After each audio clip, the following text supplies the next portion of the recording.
मेरे सभी दोस्तों को चौधरी बंसीलाल पार्क से दीपक जनोदिया की जय श्री राम। जय श्री राम। दोस्तों, आपने महात्मा गौतम बुद्ध का नाम तो सुना ही होगा, जिसे बौद्ध अवतार कहते हैं। ये नारायण जी के यानी कि विष्णु जी के 9वें अवतार हैं।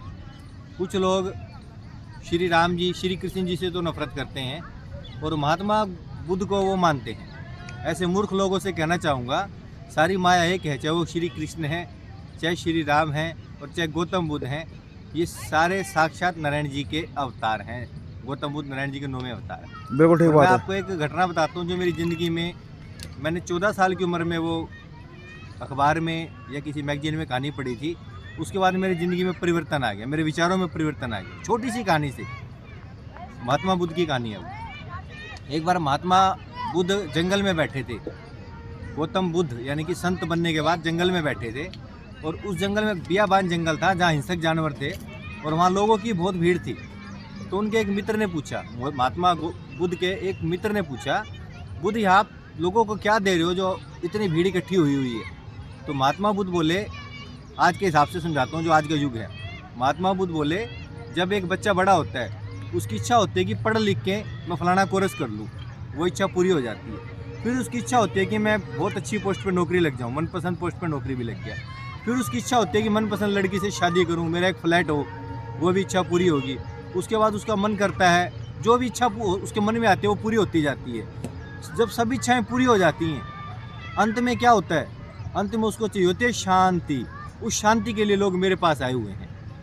उसी कहानी के कारण मैंने अपना जीवन यानी 14 साल की उम्र में मैंने वो कहानी सुनी। आज मैं 49 साल का हो चुका हूँ।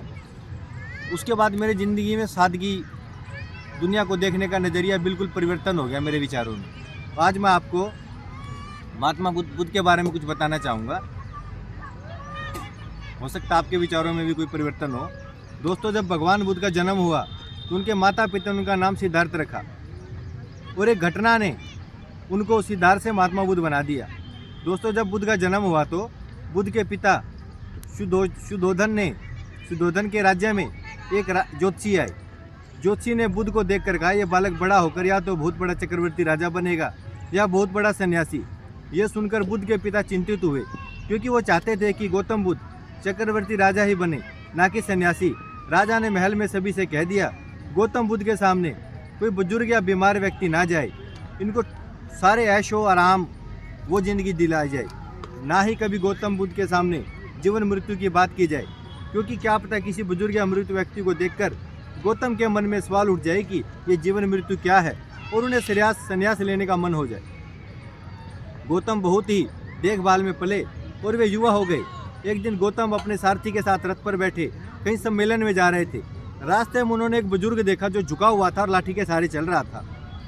तो उन्होंने अपने सारथी से पूछा, ये क्या है? उसके चेहरे पे झुर्रियाँ थी बहुत ज़्यादा और वो बुजुर्ग था, झुका हुआ था, लाठी लेके चल रहा था। तो बुद्ध ने सारथी से पूछा, ये क्या है? बुद्ध बोले, ये बुजुर्ग आदमी है। पहले बच्चा बूढ़ा होता है, फिर जवान होता है, फिर बूढ़ा होता है, तो ये बूढ़ा आदमी है। थोड़ी सी आगे जाने पर उन्होंने एक अर्थी देखी, लोग रो रहे थे और उनको उस अर्थी को लेके जा रहे थे।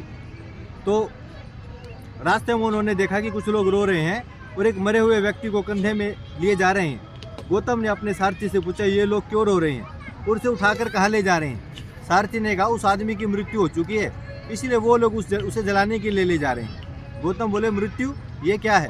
सारथी ने कहा, जब इंसान जन्म लेता है तभी उसकी मृत्यु भी तय हो जाती है और एक समय के बाद इंसान को मरना भी होता है।